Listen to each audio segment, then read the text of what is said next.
Hello everyone, इस video में हम लोग क्लास 12 एनसीईआरटी के चैप्टर नंबर 13 प्रोबेबिलिटी का सेकेंड एक्सरसाइज को सॉल्व करेंगे।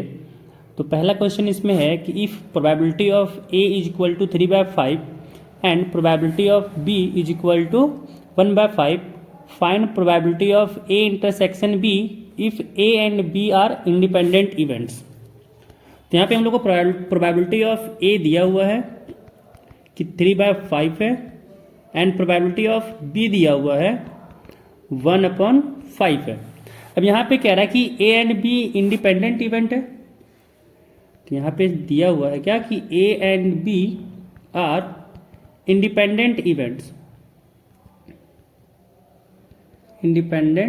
इवेंट्स, और अगर ये A and B independent event दिया हुआ है तो जो probability of A intersection B का फॉर्मूला होता है वो होता है probability of A into probability of B. ये फॉर्मूला है कि अगर ए एंड बी अगर इंडिपेंडेंट इवेंट है तो probability of A intersection B हो जाएगा probability of A into probability of B.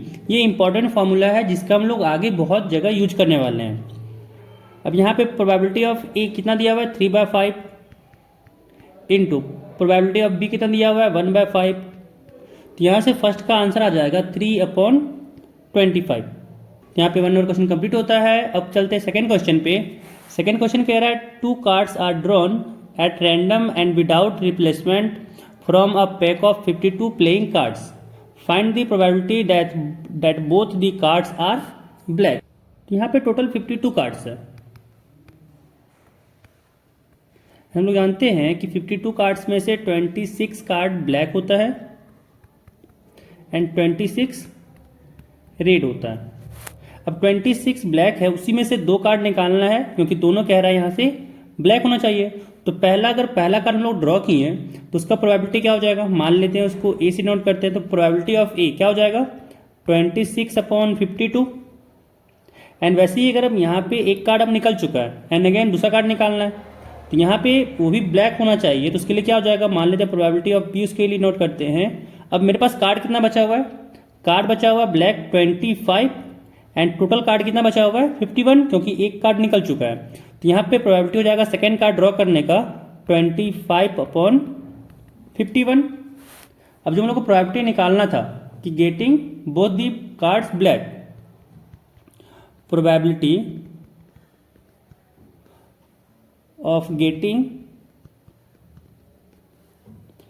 both the card are black क्या हो जाएगा कि फर्स्ट कार्ड का जो प्रोबेबिलिटी था यहाँ हो जाएगा probability of A into probability of B. First card draw करने का प्रोबेबिलिटी था यहाँ पे 26/52 इंटू सेकेंड कार्ड ड्रॉ करने का प्रोबेबिलिटी यहाँ पे हो जाएगा 25/51। यहाँ से ये कट जाएगा 2 टाइम्स में एंड यहाँ पे ऊपर मल्टीप्लिकेशन आ जाएगा 25/2 इंटू 51 हो जाएगा 102। तो यहाँ से आ गया हम लोग का जो प्रोबेबिलिटी निकालना था वो हो जाएगा 25/102। तो सेकेंड नंबर क्वेश्चन यहाँ पे कंप्लीट हो गया। अब बढ़ते हैं नेक्स्ट क्वेश्चन पे। अगला क्वेश्चन कह रहा है कि अ box of oranges is inspected bye examining 3 randomly selected oranges drawn without replacement, but if all the 3 oranges are good the box is approved for sale। कि 3 अगर यहाँ पे सिलेक्ट किया गया उसको एग्जामिन करने के लिए कि वो जो बॉक्स है वो ऑरेंज का वो सही है या फिर नहीं है। अब कह रहा है आगे क्या कि अगर तीनों जो है वो अगर सही हुआ तो मान लिया जाएगा कि सारा जो बॉक्स में ऑरेंज है वो सही है और उसको सेल करने के लिए भेज देगा। कह रहा है कि अदरवाइज इट इज रिजेक्टेड, अगर उसमें से अगर एक भी खराब हुआ तो क्या कर जाएगा, रिजेक्ट कर देगा एंड उसको सेल करने के लिए नहीं भेजेगा। आगे कह रहा है find the probability that a box containing 15 oranges out of which 12 are good. कह रहा है कि 15 में से 12 गुड है and 3 are bad once will be approved for sale. तो यहाँ पे मान लेते हैं 3 इवेंट है कि ए जो है वो क्या हो रहा है कि फर्स्ट ऑरेंज ड्रॉ किया गया है एंड वो गुड निकला, first orange drawn and that is good and that orange is good. अब यहाँ पे बी को मान लेते हैं ऐसे ही कि जो दूसरा ऑरेंज ड्रॉ किया गया वो भी गुड हुआ, तीसरा ऑरेंज है वो भी गुड हुआ। तो जो हम लोग यहाँ पे मान लें कि बी है सेकेंड ऑरेंज के लिए एंड सी कह रहे हैं थर्ड ऑरेंज के लिए जो ड्रॉन हुआ। अब हम लोग निकालना है प्रोबेबिलिटी ऑफ ए। तो फर्स्ट अगर यहाँ पे अगर पहला ऑरेंज निकल रहा है तो 12 गुड में से निकालना है हम लोग को कि पूरा बॉक्स सील होने के लिए चला जाए।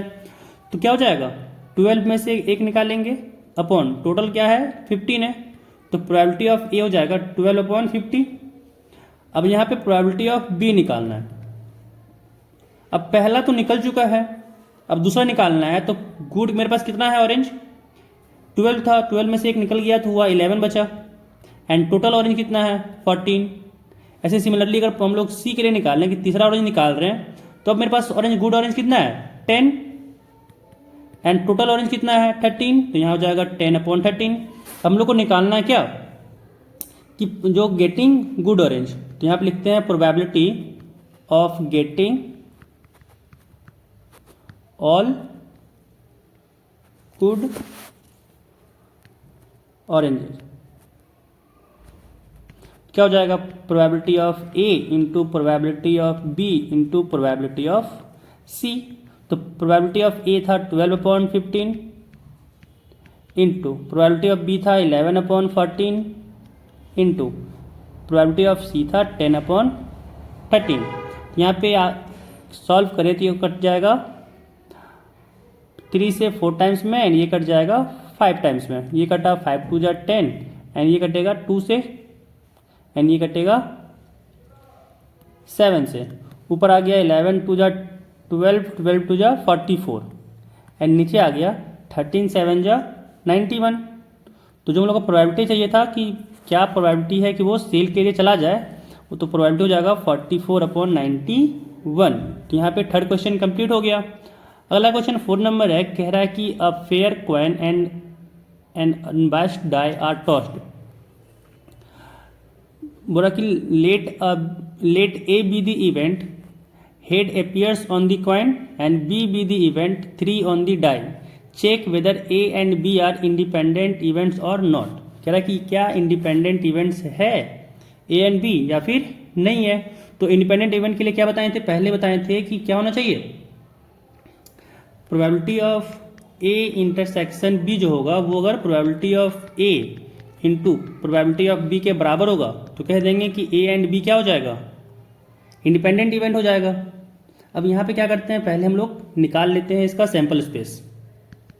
तो सैंपल स्पेस क्या होगा कि पहला कॉइन को टॉस किए तो हेड आएगा एंड दूसरा कह रहा है कि डाई को अनबाइस्ड डाई को यहाँ पे रोल किया गया। तो जब रोल करेंगे तो क्या चांसेस हो सकता है कि 1 आ जाए, दूसरा है कि पहला में हेड ही आए डाई में 2 आ जाए, हेड आए फिर डाई में 3 आ जाए, टॉस करने पे हेड आए डाई में 4 आ जाए, हेड आए 5 आ जाए, हेड आए डाई में 6 आ जाए।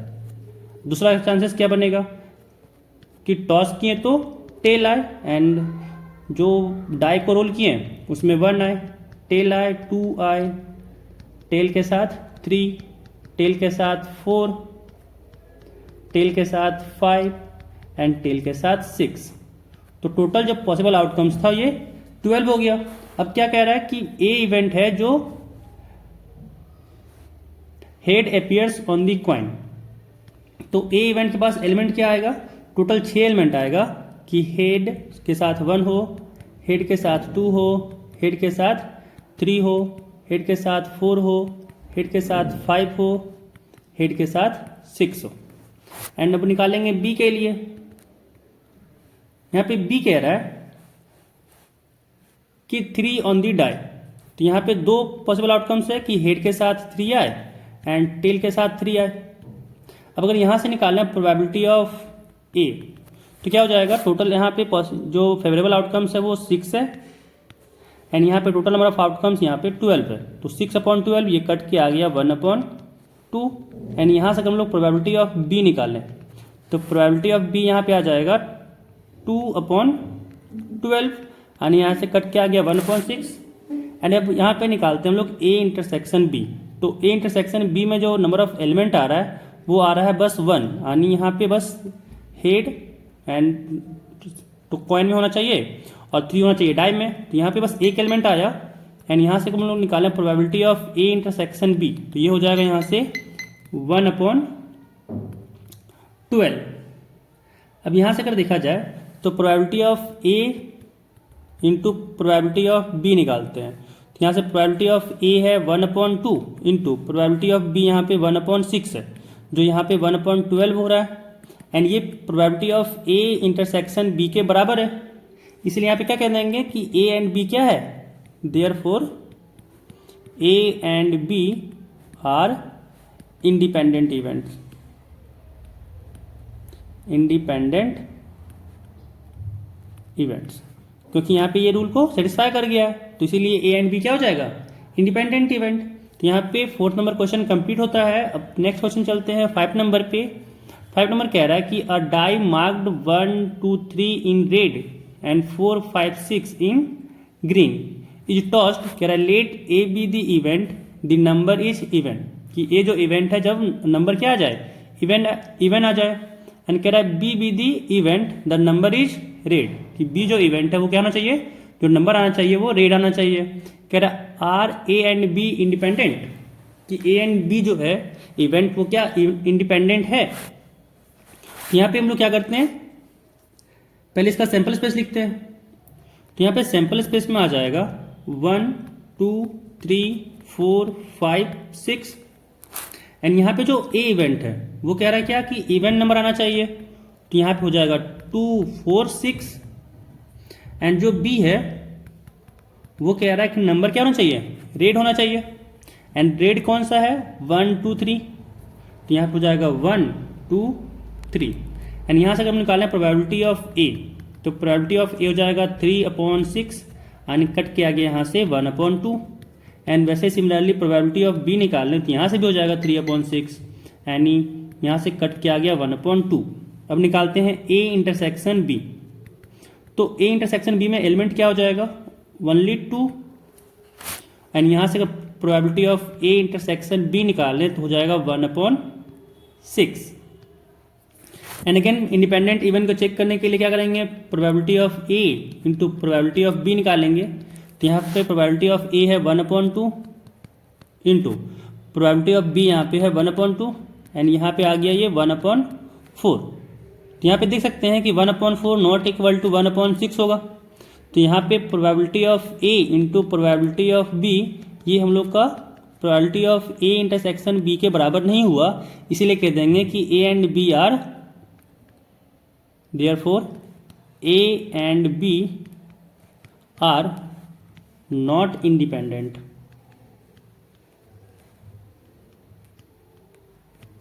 कि यहाँ से प्रूफ हो गया कि A and B independent event नहीं है। तो 5 नंबर क्वेश्चन यहाँ पे कंप्लीट हो गया।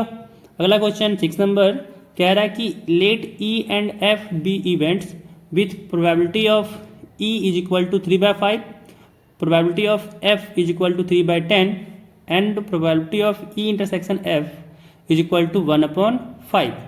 Are E and F independent, कि E एंड F जो है क्या ये इंडिपेंडेंट है। तो again same formula, probability of E क्या दिया हुआ है 3/5, प्रोबेबिलिटी ऑफ F दिया हुआ है 3/10 एंड हम निकालेंगे यहाँ से probability of E into probability of F and यहाँ से प्रोबेबिलिटी ऑफ E हो जाएगा 3/5 इंटू प्रोबेबिलिटी ऑफ F हो जाएगा 3/10 एंड इसको सॉल्व करने पे आया ये 9/3 का मल्टीप्लिकेशन 3 से 9 एंड 5 का मल्टीप्लिकेशन 10 के साथ हो जाएगा 50। तो probability of E into probability of F 9/50 आया, but probability of E intersection F दिया हुआ है 1/5। तो यहाँ से कह सकते हैं कि ये बराबर नहीं होगा 1/5 के, यानी probability of E into probability of F ये बराबर नहीं आया probability of E intersection F के। इसलिए नीचे लिख देंगे क्या कि therefore E and F are not independent. तो यहां से प्रूफ हो गया कि E एंड F जो है वो इंडिपेंडेंट नहीं है। 6 क्वेश्चन यहाँ पे कंप्लीट हो गया। अगला क्वेश्चन 7 नंबर है, कह रहा है given that the events A and B are such that probability of A दिया हुआ है 1/2, probability of A union B दिया हुआ है 3/5 एंड प्रोबेबिलिटी ऑफ बी कह रहा है वो पी है। कह रहा है find P if they are mutually exclusive. And दूसरा क्या है, फर्स्ट में म्यूचुअली एक्सक्लूसिव है, सेकंड कह रहा है कि वो इंडिपेंडेंट है। अच्छा, म्यूचुअली एक्सक्लूसिव का मतलब क्या होता है? म्यूचुअली एक्सक्लूसिव दो इवेंट तब होता है जब probability of A intersection B क्या आ जाए, 0। क्योंकि जो अगर म्यूचुअली एक्सक्लूसिव है यानी ए इंटरसेक्शन बी क्या होगा, 5 होगा, कि कोई भी एलिमेंट ए इंटरसेक्शन बी में नहीं आएगा, तो कहते हैं कि म्यूचुअली एक्सक्लूसिव होगा इवेंट। अब यहाँ पे कह दिया है कि म्यूचुअली एक्सक्लूसिव है, यानी पहला क्वेश्चन नंबर जब सॉल्व किए तो कह दिया है कि probability of A intersection B क्या होगा, 0 होगा। अब यहाँ पे निकालना है हम लोग को पी का वैल्यू। तो हम लोग फॉर्मूला जानते हैं कि probability of A union B होता है probability of A plus probability of B minus probability of A intersection B. अब यहाँ पे प्रोबेबिलिटी ऑफ ए दिया हुआ है 1/2 प्लस प्रोबेबिलिटी ऑफ बी दिया हुआ है P minus probability of A intersection B क्या हो जाएगा, 0 and probability of A union B दिया हुआ है 3/5। यहाँ से इक्वेशन को सॉल्व करेंगे तो p इक्वल टू हो जाएगा 3/5 माइनस 1/2 एंड जब इसको एलसीएम लेकर सॉल्व किए तो हो जाएगा 5 2 10, यहाँ पे हो जाएगा 6 माइनस 5 और यहाँ से आ गया 1/10। तो p का वैल्यू यहाँ से आ गया 1/10। सेकेंड क्वेश्चन, इसी का जो सेकेंड पार्ट है वो कह रहा है क्या कि इंडिपेंडेंट है। इंडिपेंडेंट का मतलब क्या हुआ कि probability of A intersection B क्या हो जाएगा, probability of A into probability of B. तो यहाँ से प्रोबेबिलिटी ऑफ ए दिया हुआ 1/2 इंटू प्रोबेबिलिटी ऑफ बी दिया हुआ है पी, यानी यहाँ से आ गया p/2। Probability of A intersection B p/2 हो गया।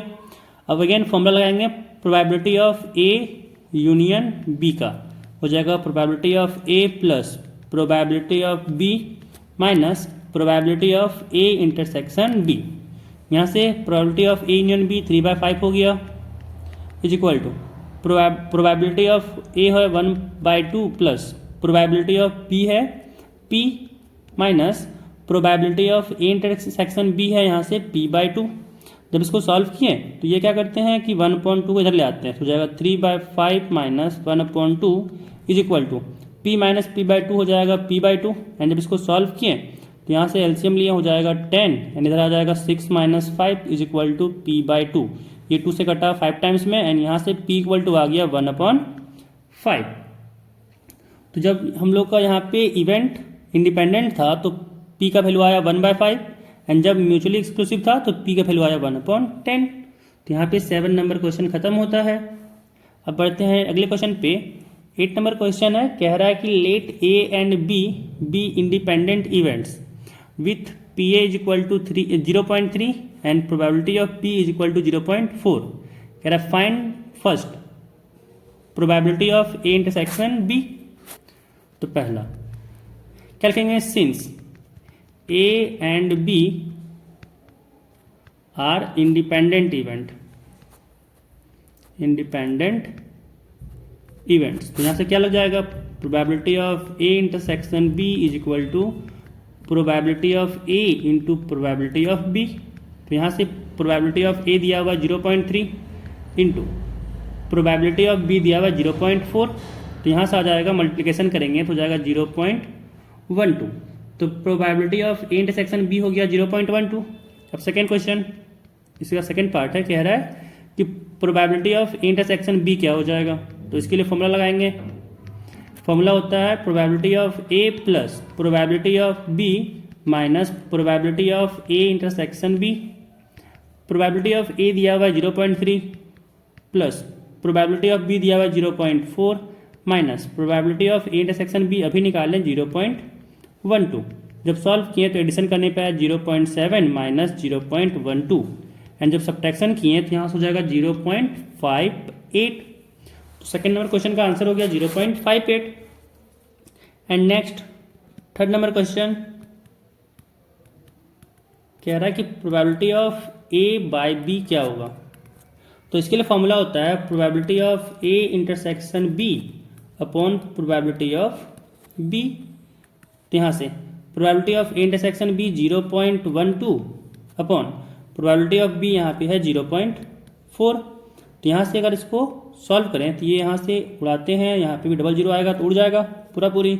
यहाँ होगा 12/40, दोनों कटेगा 4 से, तो यहाँ पे 4 3 जा 12 एंड 4 10 जा 40, तो यहाँ से आ गया 3/10।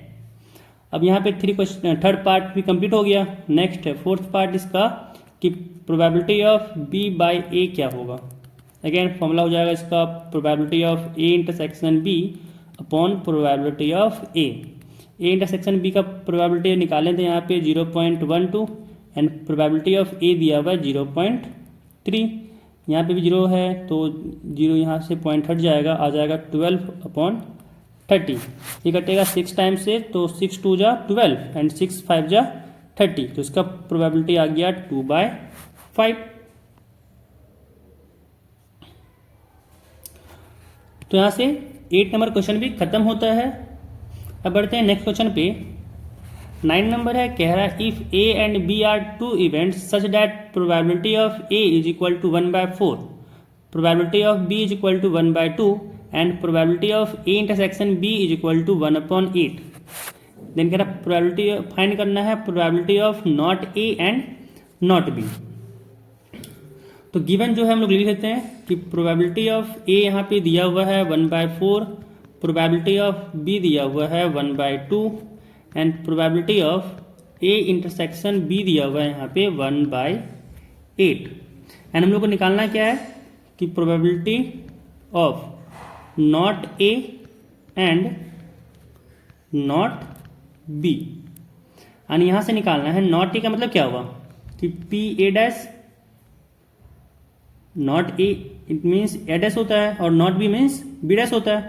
तो यहाँ पे हम लोग को निकालना है probability of A dash intersection B dash. यहाँ पे हम लोग एक रिजल्ट को यूज करने वाले हैं कि हम लोग एक रिजल्ट पढ़ते हैं कि ए यूनियन बी का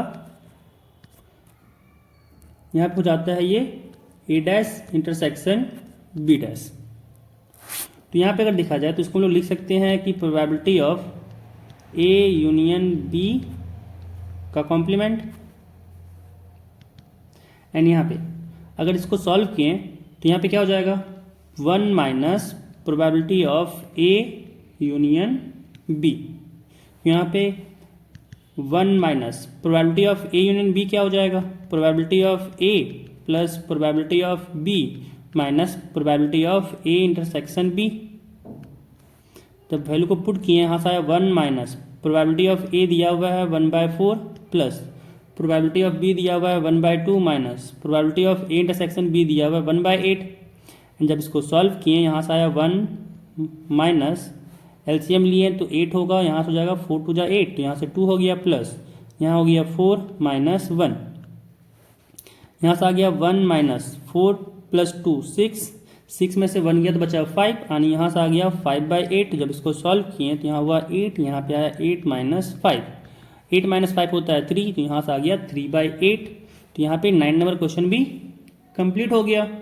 अगला क्वेश्चन है 10 नंबर, कह रहा है events A and B are such that probability of A is equal to 1/2, probability of B is equal to 7/12 and probability of not A और नॉट बी। तो इस बार क्या था, यहाँ पे एंड था इसीलिए यहाँ पे लगा इंटरसेक्शन, एंड इस बार और कह रहा है तो लगेगा यहाँ पे यूनियन। तो कह रहा है दिया भाई ये 1/4 पूरा state whether A and B are independent, कि क्या ए एंड बी जो है वो इंडिपेंडेंट है या नहीं। तो यहाँ पे दिया हुआ probability of A dash union B dash ये है 1/4, प्रोबेबिलिटी ऑफ ए दिया हुआ यहाँ पे 1/2, प्रोबेबिलिटी ऑफ बी दिया हुआ यहाँ पे 7/12। अगेन यहाँ पे रिजल्ट लगाएंगे कि ए इंटरसेक्शन बी का जो कॉम्प्लीमेंट यहाँ पे होता है वो होता है A complement union B complement. अब यही फॉर्मूले को यहाँ पे यूज करने वाले हैं। तो यहाँ पे हम लोग को जो दिया हुआ है कि ए, यहाँ पे दोनों तरफ ले लें प्रोबेबिलिटी, हो जाएगा A intersection B complement is equal to probability of A complement union B complement.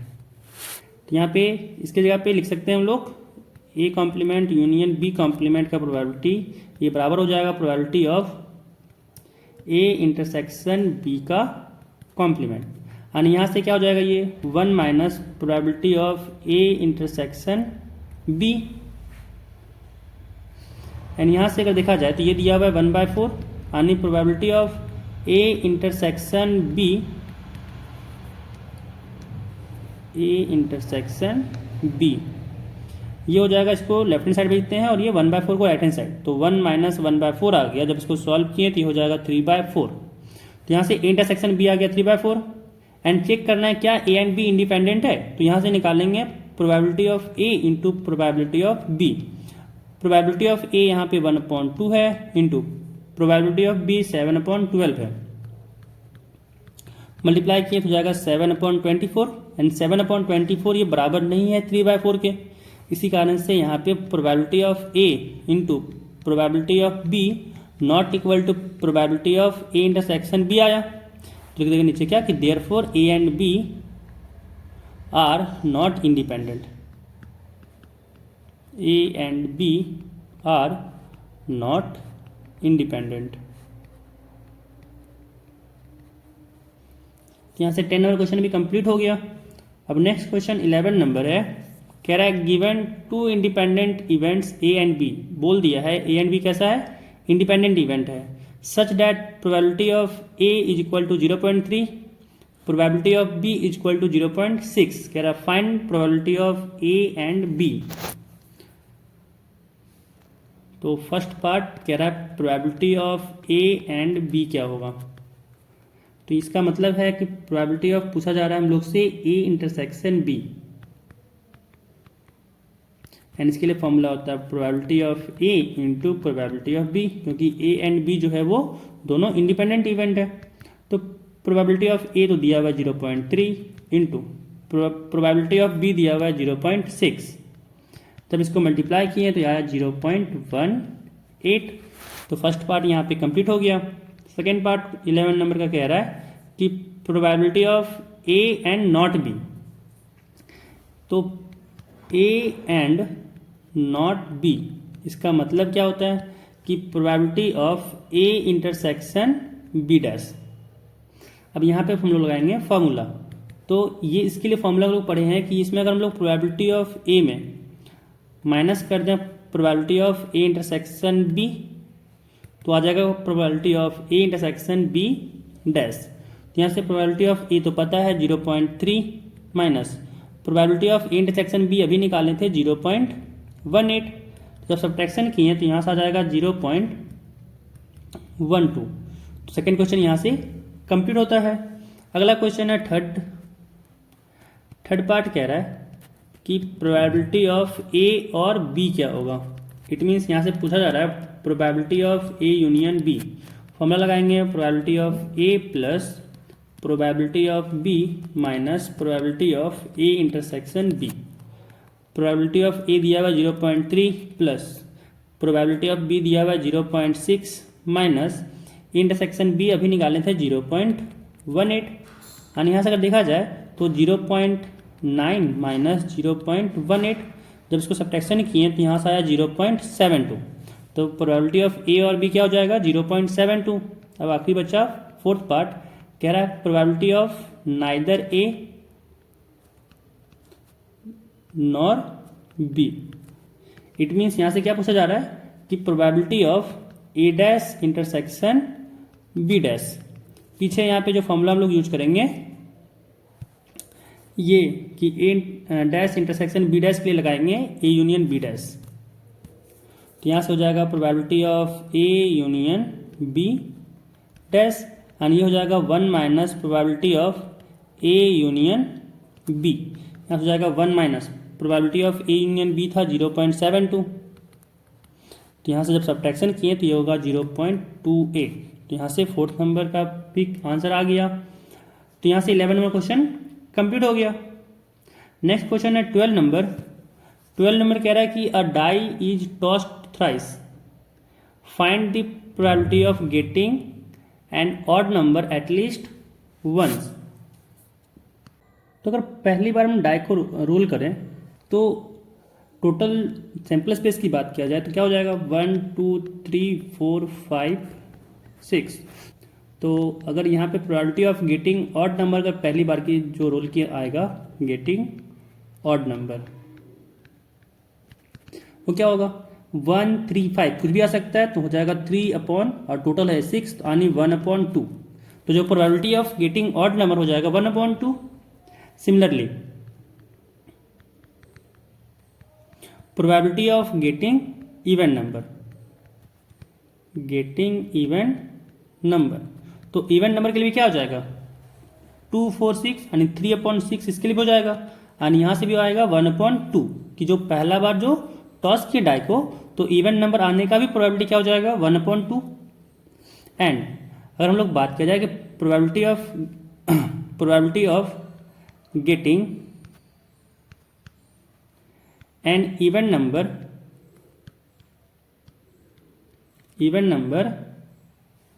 3 times, कि तीनों बार रोल किए और तीनों बार आया इवन नंबर, उसका प्रोबेबिलिटी क्या हो जाएगा कि पहली बार रोल किए इवन नंबर आने का प्रोबेबिलिटी 1/2 इंटू करेंगे यहाँ पे, सेकेंड बार भी अगर इवन नंबर आया तो 1/2, थर्ड बार भी इवन आया तो उसका भी प्रोबेबिलिटी क्या हो जाएगा 1/2। यानी यहाँ पे टोटल प्रोबेबिलिटी हो जाएगा 1/8 कि जो इवन नंबर आएगा उसका टोटल प्रोबेबिलिटी अगर तीनों बार रोल करने पे इवन नंबर आया उसके लिए प्रोबेबिलिटी हो गया 1/8। एंड हमसे पूछा क्या जा रहा है, बोला जा रहा है कि find the probability of getting an odd number at least once, कि एक बार भी ऑड नंबर आ जाए उसका प्रोबेबिलिटी निकालना है। तो यहाँ से अगर यहाँ पे लिखना चाहें कि probability of getting an odd number at least once equal to क्या हो जाएगा 1 minus probability of getting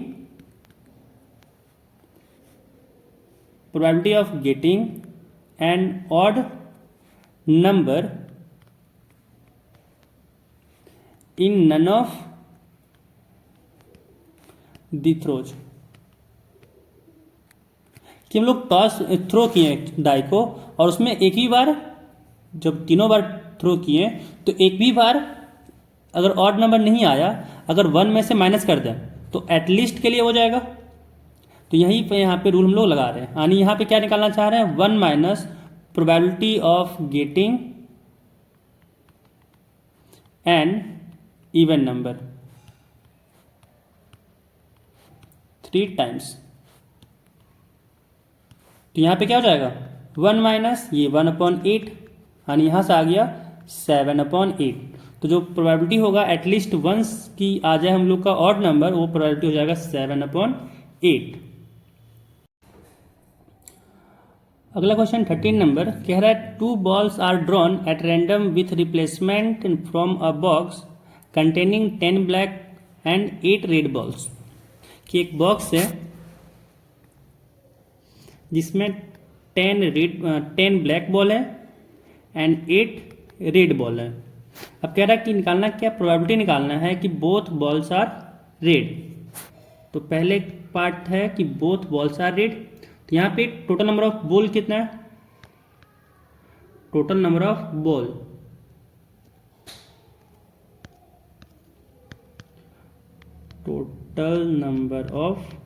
balls यहाँ पे है 10 + 8 18 एंड रेड बॉल इसमें 8 है, ब्लैक बॉल यहाँ पे 10 है।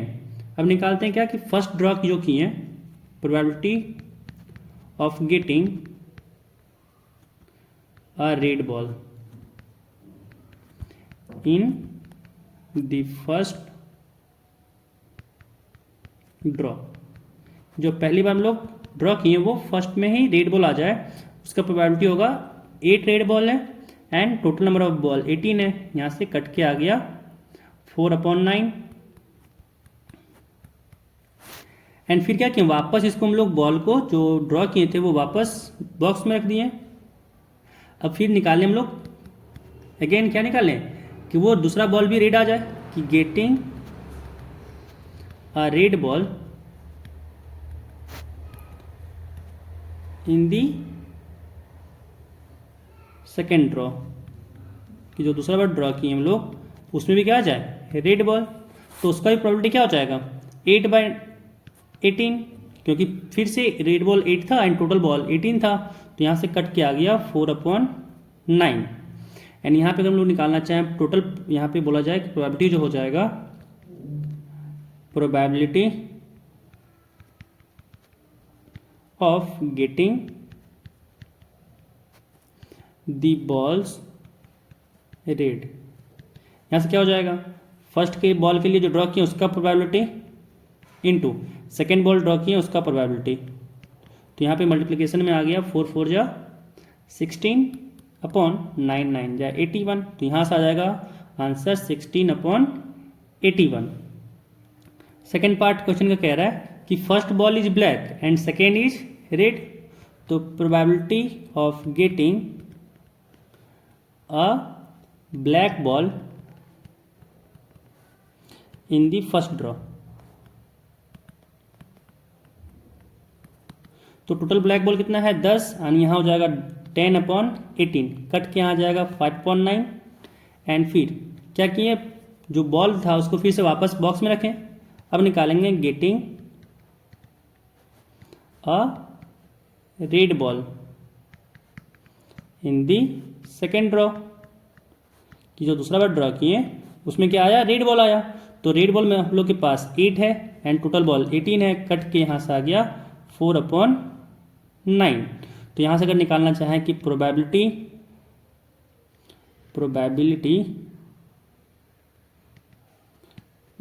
ऑफ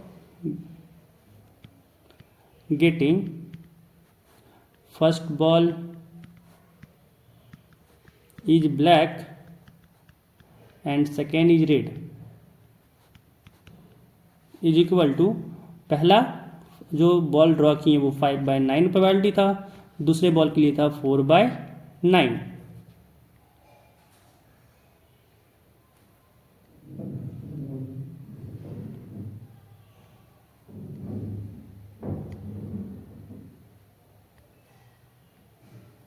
जब इसको सॉल्व करें तो यहाँ से हो जाएगा क्या, 5 4 जा 20/9 9 जा 81, तो यहाँ से आंसर सेकेंड का हो गया 20/81।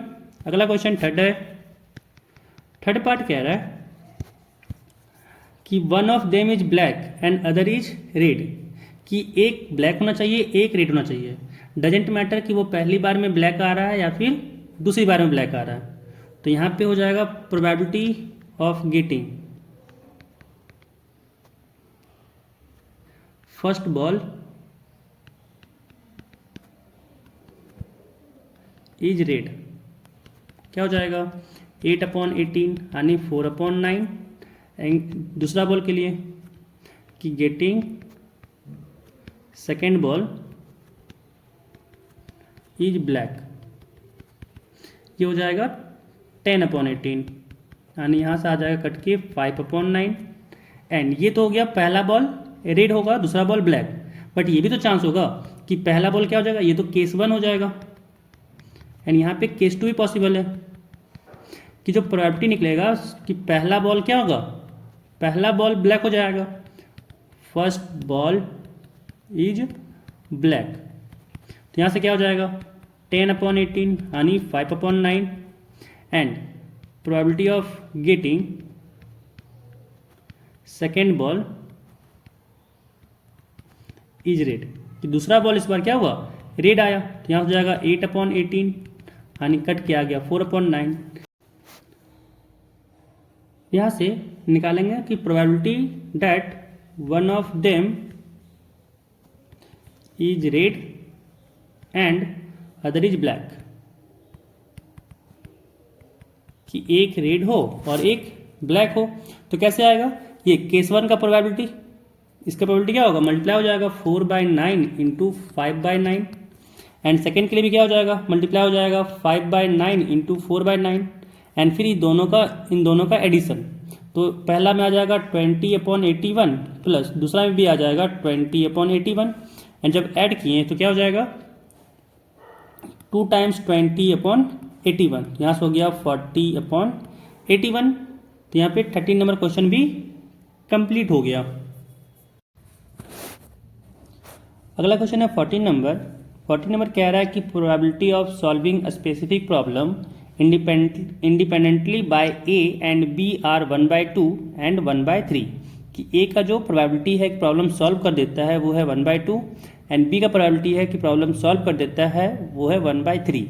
कह रहा है if both try to solve the problem independently find the probability that, first कह रहा है फर्स्ट पार्ट की the problem is solve and second part कह रहा है इसका क्वेश्चन का कि exactly one of them solve the problem. तो यहाँ पे हम लोग को क्या दिया हुआ वो लिख लेते हैं। पहले प्रोबेबिलिटी दे रखा है ए की जो वो सॉल्व कर देता है 1/2 एंड बी के लिए दिया हुआ है 1/3। तो यहाँ से हम लोग निकालते हैं प्रोबेबिलिटी ऑफ ए डैश कि ए जो प्रॉब्लम सॉल्व नहीं कर पाता है, तो उसके लिए हो जाएगा 1 - 1/2 यानी आ गया यहाँ से 1/2। सिमिलरली निकालेंगे यहाँ पे पी बी डैश कि बी का प्रोबेबिलिटी जो वो प्रॉब्लम सॉल्व नहीं कर पाता है यानी 1 - पी बी हो जाएगा और पी बी यहाँ पे 1/3 है यानी यहाँ से सॉल्व करने पे आया 2/3। अब निकालना हम लोग को क्या कि प्रॉब्लम वो सॉल्व हो चुका है, तो उसके लिए निकालेंगे क्या probability of A union B. तो इसके लिए फॉर्मूला क्या होता है P A plus P B minus P A intersection B. अब यहाँ पे पी ए इंटरसेक्शन बी निकालना है, तो क्योंकि यहाँ पे हम लोग को पता नहीं है तो पी ए इंटरसेक्शन बी यहाँ पे कह रहा है कि ए एंड बी क्या है इंडिपेंडेंटली सॉल्व कर रहा है। इट मीन्स यहाँ पे कह सकते हैं कि ए इंटरसेक्शन बी के लिए हो जाएगा P A into P B and P A into P B के लिए क्या लग जाएगा 1/2 इंटू 1/3। यहाँ से आ गया 1/6। अब सारा वैल्यू यहाँ पे पुट करते हैं। पी ए है 1/2 प्लस पी बी है 1/3 minus P A intersection B है 1/6। तो यहाँ पे एलसीएम लेते हैं, यहाँ 6 हो जाएगा, यहाँ पे 2 3 जा 6 तो 3 होगा, यहाँ पे प्लस 3 2 जा 6 तो यहाँ पे 2 होगा माइनस यहाँ पे हो जाएगा 1 एंड यहाँ पे 3 2 5 होता है, 5 - 1 हो जाएगा यहाँ पे 4 यानी आ गया यहाँ से 4/6 कट जाएगा 2 से यानी 2 2 जा 4 3 2 जा 6 तो यहाँ से आ जाएगा 2/3। यहाँ से फर्स्ट पार्ट का आंसर आ गया कि जो प्रॉब्लम है वो सॉल्व हो गया है। वो ए कर रहा है या बी कर रहा है उस पर डिपेंड नहीं कर रहा है। अब अगला पार्ट कह रहा है इसमें कि exactly one of them solve the problem, कि हम लोग को इस बार प्रोबेबिलिटी निकालना है। प्रोबेबिलिटी निकालना हम लोग का कि one of them solve the problem. तो ये क्या केस बनता है कि मान लेते हैं अब ए सॉल्व कर दिया एंड बी सॉल्व नहीं किया, प्लस और क्या चांस बनता है इसमें कि बी सॉल्व कर दिया एंड ए सॉल्व नहीं किया। तो बस यहाँ पे डाटा पुट करना है। प्रोबेबिलिटी ऑफ ए यहाँ पे 1/2 है इंटू पी बी डैश यहाँ पे निकाले थे हम लोग तो आया था 2/3 प्लस पी बी था 1/3 और पी ए डैश था 1/2। यहाँ से देखें तो 2 से 2 कटा, यहाँ पे आया 1/3 प्लस 1/6 यानी इसको सॉल्व किए तो एलसीएम यहाँ से आ जाएगा 6, यहाँ पे आ जाएगा 3 2 जा 6 यानी 2 प्लस यहाँ पे 1 तो यहाँ से आ जाएगा 3/6 कट के आ गया 1/2। इसका सेकेंड पार्ट का आंसर हो गया 1/2। तो यहाँ से 14 नंबर क्वेश्चन कंप्लीट हो गया। अगला क्वेश्चन 15 नंबर है। 15 कह रहा है कि 1 card is drawn at random from a well shuffled deck of 52 cards in which of the following cases are the events E and F independent. तो यहाँ पे 3 पार्ट दिया हुआ 15 का, कह रहा है कौन सा यहाँ पे इंडिपेंडेंट है। तो यहाँ पे पहले निकालते हैं पीई, ई के लिए प्रोबेबिलिटी निकालते हैं तो यहाँ पे पी हो जाएगा, कह रहा the card drawn is speed, तो यहाँ पे 13 होता है स्पीड कार्ड तो 13/52 हो जाएगा, कट के आ जाएगा 1/4। प्रोबेबिलिटी ऑफ अगर हम लोग एफ निकाल लें तो कह रहा है the card drawn is an S, तो टोटल 4 एस होता है तो हो जाएगा 4/52 कट के आएगा 1/13। अब यहाँ पे हम लोग करना है शो करना है कि ई एंड एफ इंडिपेंडेंट है या फिर नहीं, तो इसकी जरूरत पड़ेगा हम लोग को पी इंटरसेक्शन एफ। तो ई इंटरसेक्शन एफ क्या होगा कि जो कार्ड हो वो स्पेड भी हो एंड वो एस भी हो। अगर हम लोग ई इंटरसेक्शन एफ निकालना चाहें तो यहाँ पे क्या आ जाएगा कि ई कह रहा है कि वो स्पीड होना चाहिए एंड एफ कह रहा है कि वो एस होना चाहिए। तो यहाँ पे ओवरऑल क्या कह रहा है ई इंटरसेक्शन एफ कि स्पीड का एस होना चाहिए। तो यहाँ पे क्या हो जाएगा, बस एक आएगा कार्ड, तो इसीलिए इसका प्रोबेबिलिटी हो जाएगा 1/52। 52 में से 1 ही कार्ड है जो स्पीड का एस है। तो यहाँ से प्रोबेबिलिटी आ गया ई इंटरसेक्शन एफ का 1/52। अब निकालते हैं यहाँ से हम लोग probability of E into probability of F. तो प्रोबेबिलिटी ऑफ ई है 1/4 इंटू प्रोबेबिलिटी ऑफ एफ यहाँ पे 1/13 है। यहाँ पे जब सॉल्व किए तो आया 1/52, जो हम लोग का पी ई इंटरसेक्शन एफ के बराबर होता है। इसीलिए यहाँ पे कहेंगे कि ई and F R independent event.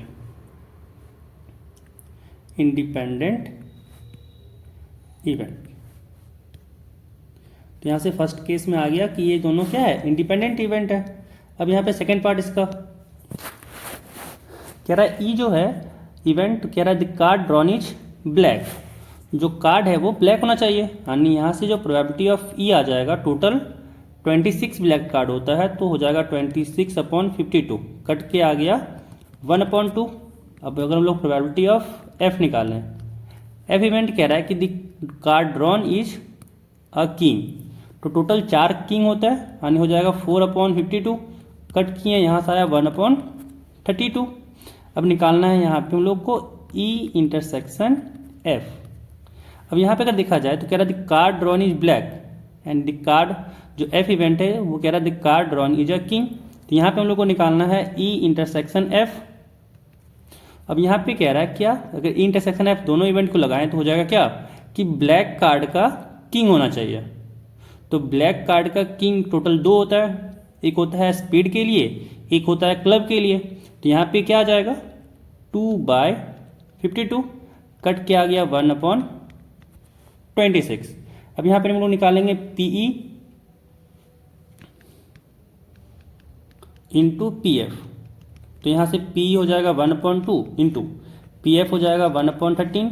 यहाँ पे जब सॉल्व किए इसको तो आया 1/26, और यहाँ पे ये बराबर है पी ई इंटरसेक्शन एफ के लिए, इसलिए इसको भी कहेंगे कि hence E and F R independent events. अब अगला थर्ड क्वेश्चन कह रहा है इसका कि the card drawn is a king और क्वीन, जो कार्ड है वो किंग भी हो सकता है और क्वीन भी हो सकता है। तो टोटल 4 किंग होता है एंड 4 क्वीन होता है। तो प्रोबेबिलिटी ऑफ इवेंट ई क्या हो जाएगा 8/52। यहाँ पे इसको जब सॉल्व किए तो ये कटा 2 से, ये कटा 13, यहाँ से आ गया 2/13। एंड हम लोग प्रोबेबिलिटी ऑफ एफ निकालें तो एफ कह रहा है the card drawn is a queen और जैक, जो कार्ड ड्रॉ किए वो क्वीन हो या फिर जैक हो। तो इसमें भी टोटल जो होता है वो 4 क्वीन होता है और 4 जैक होता है। तो इसीलिए इसके लिए भी हो जाएगा 8/52। सॉल्व किए, ये 2 से कटा, 13 से कटा, एंड यहाँ पे आ जाएगा 2/13।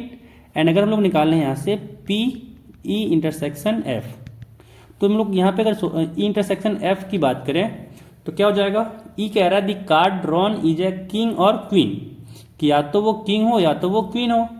एफ कह रहा है कि the card drawn is a queen और जैक। तो इंटरसेक्शन में क्या आएगा, इंटरसेक्शन में आएगा बस क्वीन, और क्वीन टोटल कितना कार्ड होता है 4 कार्ड होता है, इसीलिए प्रोबेबिलिटी हो जाएगा ई इंटरसेक्शन एफ के लिए 4/52। यहाँ से कट के आ जाएगा 1/13। अब हम यहाँ पे निकाल लेंगे पीई इंटू पी एफ। तो पीई यहाँ पे है 2/13 इंटू पी एफ भी है 2/13। जब इसको सॉल्व किए तो यहाँ से आएगा 2 × 4/13 इंटू 13 होता है 169, और ये बराबर नहीं है 1/13 के। इसलिए यहाँ से कह सकते हैं कि पीई इंटू पी एफ ये बराबर नहीं है probability of E intersection F के। इसलिए यहाँ पे कहेंगे hence E and F R not independent. E and F क्या हो जाएगा यहाँ पे इंडिपेंडेंट नहीं होगा। तो यहाँ पे 15 नंबर क्वेश्चन का तीनों पार्ट कंप्लीट हो गया। अब अगला क्वेश्चन 16 नंबर है कह रहा है in a hostel 60% of the students read Hindi newspaper, 40% read English newspaper and 20% read both Hindi and English newspaper. कह रहा है a student is selected at random. तो पहले यहाँ पे क्या लिखते हैं, प्रोबेबिलिटी लिख लेते हैं हिंदी न्यूज़पेपर पढ़ने वालों के लिए। तो हिंदी के लिए एच डिनोट करते हैं, इंग्लिश के लिए ई। तो यहाँ पे प्रोबेबिलिटी ऑफ एच क्या हो जाएगा 60%, यानी यहाँ से कह सकते हैं 60/100 हो जाएगा। तो यहाँ से कट करें तो हो जाएगा ये 3/5। अब हम लोग प्रोबेबिलिटी ऑफ ई निकालें तो ये कह रहा है कितना है 40% है, यानी 40/100। तो यहाँ से ये कट के आ गया 2/5। एंड प्रोबेबिलिटी कह रहा है कि वैसा जो हिंदी एंड इंग्लिश दोनों पढ़ता है, यानी H intersection E equal to दे रखा है 20%, यानी 20/100। एंड ये कट के आ जाएगा 1/5। अब हम लोग को पहला क्वेश्चन इसमें निकालना, कह रहा है कि एक स्टूडेंट को हम लोग रैंडमली सेलेक्ट किए हैं। एंड पहला क्वेश्चन कह रहा है कि find the probability that she reads neither Hindi nor English newspaper, कि क्या प्रोबेबिलिटी है कि ना ही वो हिंदी पढ़े ना ही वो इंग्लिश पढ़े।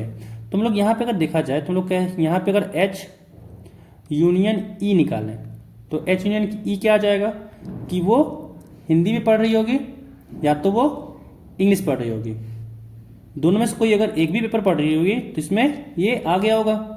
तो यहाँ पे हो जाएगा, अगर पी एच यूनियन ई निकालें तो हो जाएगा यहाँ से, ये है फर्स्ट पार्ट का answer, P H plus P E minus P H intersection ई। जब इसको सॉल्व किए तो यहाँ से हो जाएगा पी एच है 3/5 प्लस पी ई है 2/5 माइनस पी एच इंटरसेक्शन ई है 1/5। जब सॉल्व किए तो यहाँ आया 5 एलसीएम में, ऊपर हुआ 3 + 2 - 1, यानी 3 + 2 5, 5 - 1 ये हो जाएगा 4/5। अब क्या निकालना हम लोग को कि ना ही वो हिंदी पढ़े ना ही वो पढ़ रही है ना ही वो इंग्लिश पढ़ रही है।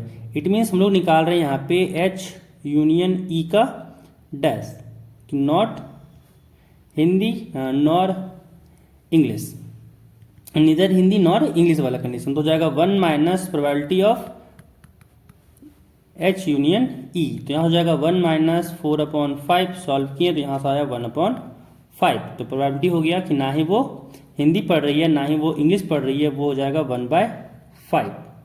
अब इसी का अगर सेकेंड पार्ट बी पार्ट को देखा जाए तो कह रहा है if she reads Hindi newspaper find the probability that she reads English newspaper, कि अगर वो हिंदी न्यूज़पेपर पढ़ रही है तो क्या प्रोबेबिलिटी है कि वो हिंदी न्यूज़पेपर भी हिंदी न्यूज़पेपर पढ़ रही है, तो क्या प्रोबेबिलिटी है कि वो इंग्लिश न्यूज़पेपर भी पढ़ रही होगी। यानी हम लोग को यहाँ पे निकालना है पी ई बाय एच।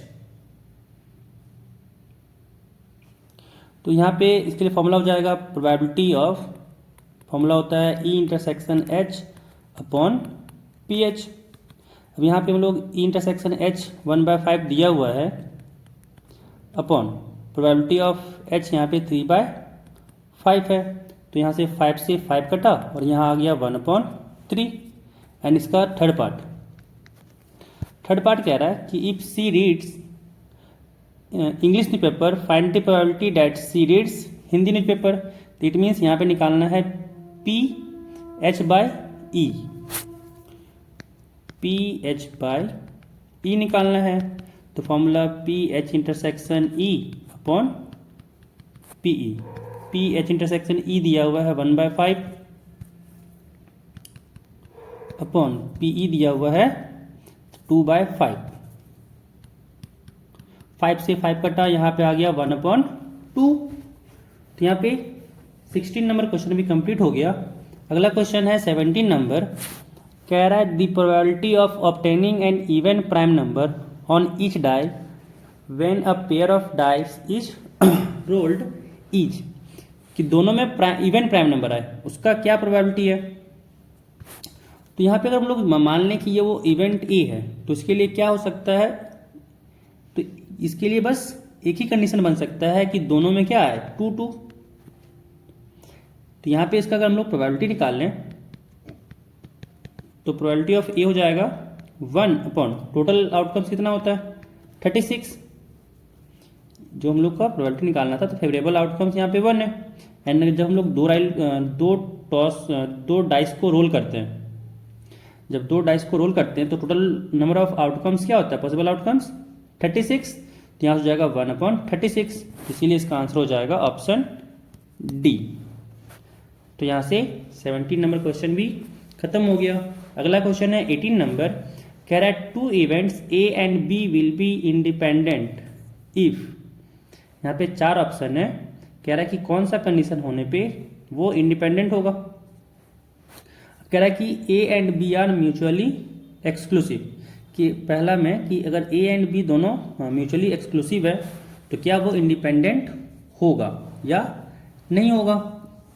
अब म्यूचुअली एक्सक्लूसिव किसे कहते हैं कि मान लें इवेंट ए है एंड दूसरा इवेंट मान लेते हैं बी है, तो अगर ए इंटरसेक्शन बी अगर वो 5 हो रहा है, ए इंटरसेक्शन बी अगर 5 हो रहा है, तब कहेंगे कि ए एंड बी क्या होगा mutually exclusive, otherwise mutually exclusive इसको नहीं कहेंगे। अब अगर ए इंटरसेक्शन बी 5 है तो probability of A intersection B क्या आएगा 0 आएगा, एंड ये probability of A and probability of B कुछ तो हो रहा होगा।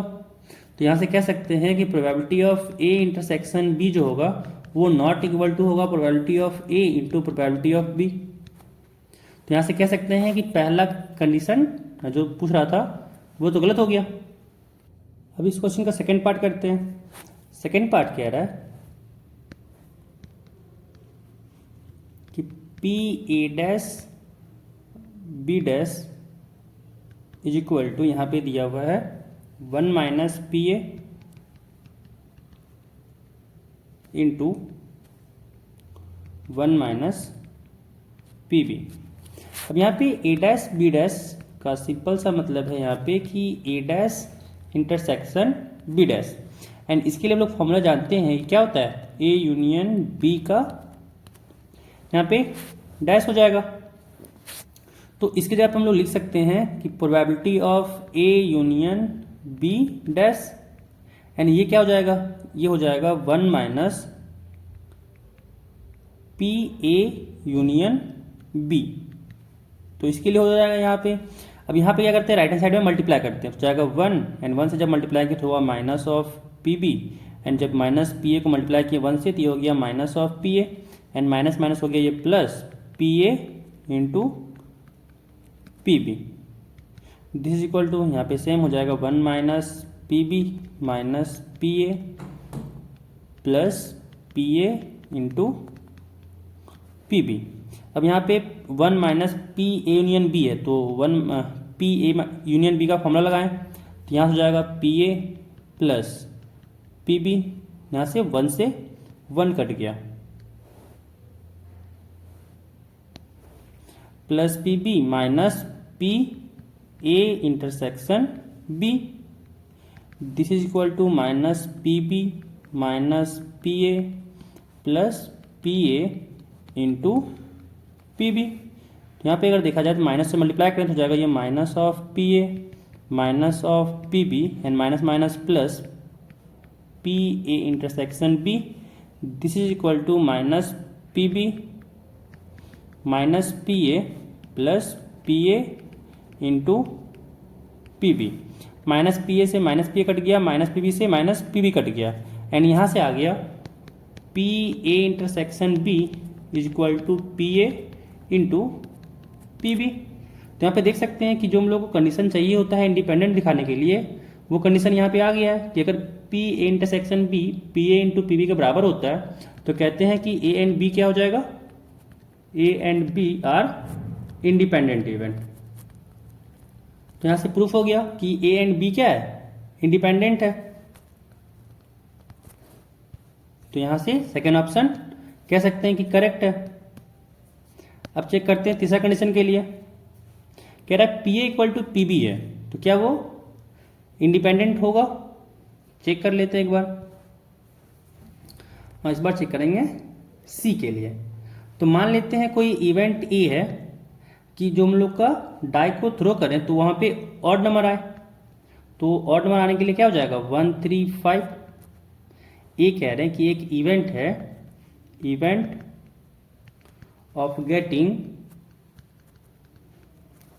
N odd number on throw of a die, throw of a die. तो क्या हो जाएगा ए में 135 आएगा। एंड एक मान लेते दूसरा इवेंट बी है, event of getting an event number on throw of a die, कि एक डाई को थ्रो किए तो उसमें इवेंट नंबर आए, तो उसके लिए हो जाएगा 2 4 6। तो यहाँ से देख सकते हैं कि प्रोबेबिलिटी ऑफ ए क्या आएगा 3/6 यानी 1/2। यहाँ से भी देख सकते हैं कि प्रोबेबिलिटी ऑफ बी आएगा 3/6 यानी 1/2। एंड यहाँ से अगर देखा जाए तो ए इंटरसेक्शन बी क्या है 5 है, तो प्रोबेबिलिटी ऑफ ए और प्रोबेबिलिटी ऑफ बी तो बराबर है। एंड यहाँ से क्या हो जाएगा probability of A intersection B 0 हो जाएगा। तो यहाँ से देख सकते हैं कि ये बराबर नहीं है probability of A union probability of A into probability of B के। तो यहाँ से क्या प्रूफ हो गया कि A and B are not independent.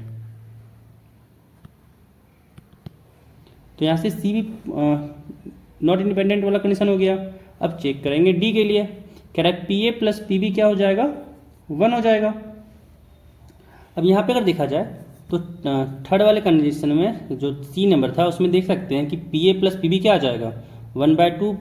यहाँ पे अगर चेक किया जाए डी के लिए चेक करते हैं कि probability of A plus probability of B, यहाँ पे हम लोग का 1/2 प्लस 1/2 यानी ये तो 1 के बराबर ही है। तो जब ये 1 के बराबर है and but A and B क्या था इंडिपेंडेंट नहीं था, तो यहाँ से कह सकते हैं कि डी भी क्या हो जाएगा गलत हो जाएगा।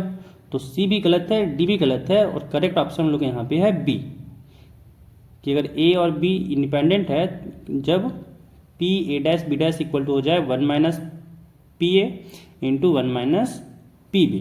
तो यहाँ पे सेकंड एक्सरसाइज प्रोबेबिलिटी का ख़त्म हो गया।